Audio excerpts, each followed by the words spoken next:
Hello everyone, my name is Kelechi and today I'm going to be sharing some Canva tips with you. Now without wasting much time, I'm just going to jump right into it. Please don't forget to subscribe and turn on post notifications so you'll be notified whenever I create a new tutorial. The first tip I'm going to be sharing with you is how you can use a double background in Canva.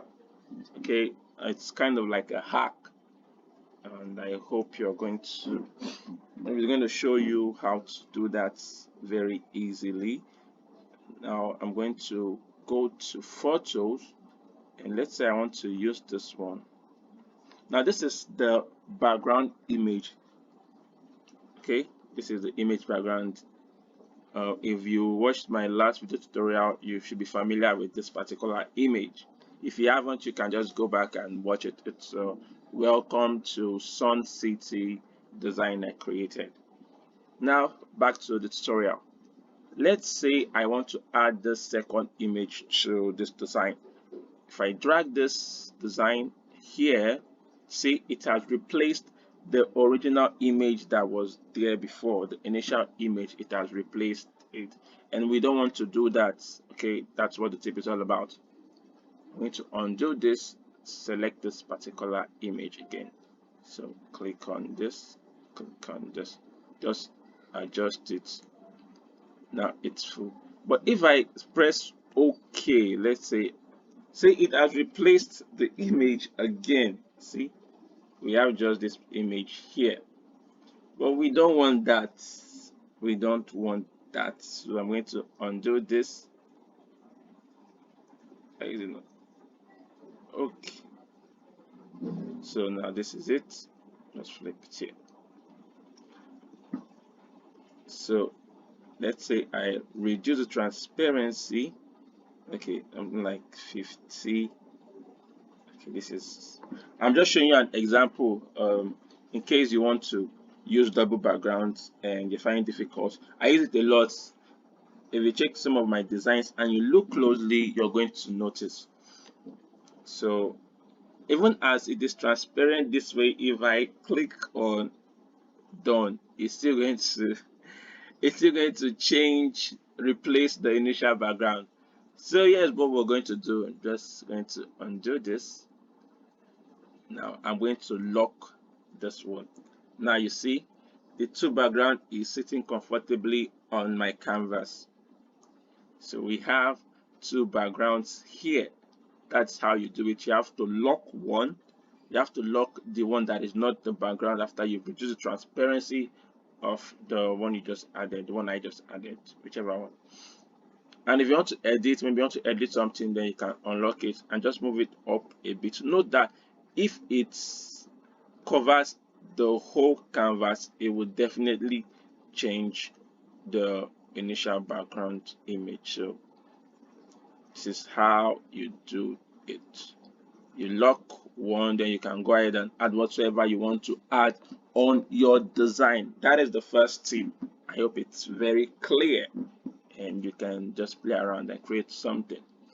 The second tip I am going to be sharing with you is how to save elements or images for later. Let's say you want to use a particular element or image in another design, but you don't want to go through the stress of searching for it, maybe scrolling down, trying to locate it.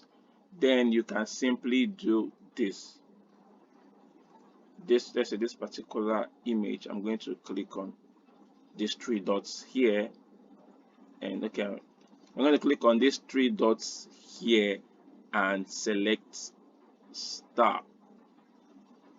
Or you can add it to a folder. You can also add it to a folder. You can either star it or add it to a folder. You can create a new folder and just say my saved items, new folder. Now how do you locate it? Let's go to sync here, folders. So when you click on start you're going to see it. Look at this. This is the image that I just saved for later. This is other one that I have saved for later. Okay, now still on folders. What did I save it with? My saved items. Okay, under my saved items, still it's there, and I can use it for my design. That is the second tip I'm sharing with you. It makes locating elements images easier. You can also do that for elements. Let's go to elements. Let's see, circle. So I want to save this particular circle for later. I'm going to click on these three dots and start it or add it to the particular folder. When I go back to the folder, I can always find it there waiting for me to use. So that is the second tip I am sharing with you.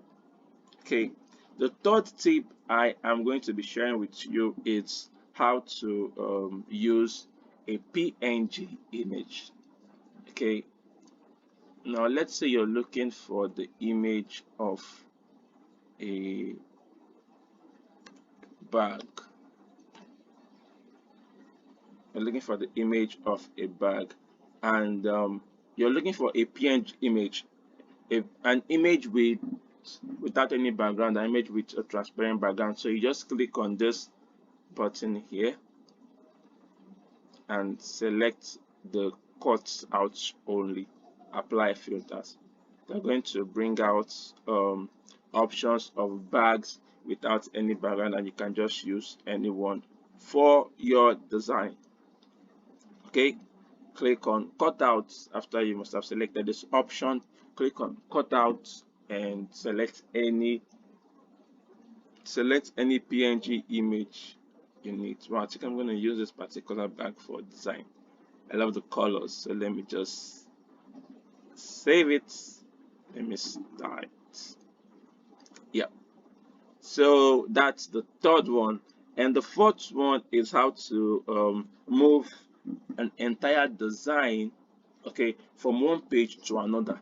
Let's say I want to move this the whole of this design. So I'm gonna, okay, let's say I want to move this particular design. So I'm going to select Control A. Now I've selected all the elements and images in this design. I'm going to click on this, select copy, and then okay, let's say I want to add it here. So let's say I want to add it here. So I'm going to click on this page, right click, or you can use the keyboard Control V and paste it, and that is it. Okay, that is it. I've moved the design from one page to another. If you noticed, I can also, the background didn't come with me. I can also click on Control C, that's copy it, and then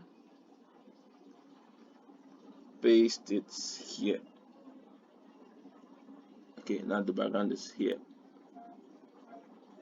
So that is the fourth tip. Now the fifth tip, okay, is to subscribe to my YouTube channel. Subscribe to this YouTube channel, or no, not or, and follow me on Instagram at Kelove Austin, KELOVEAUSTIN. If you have any question, please drop it in the comment section and I will answer it.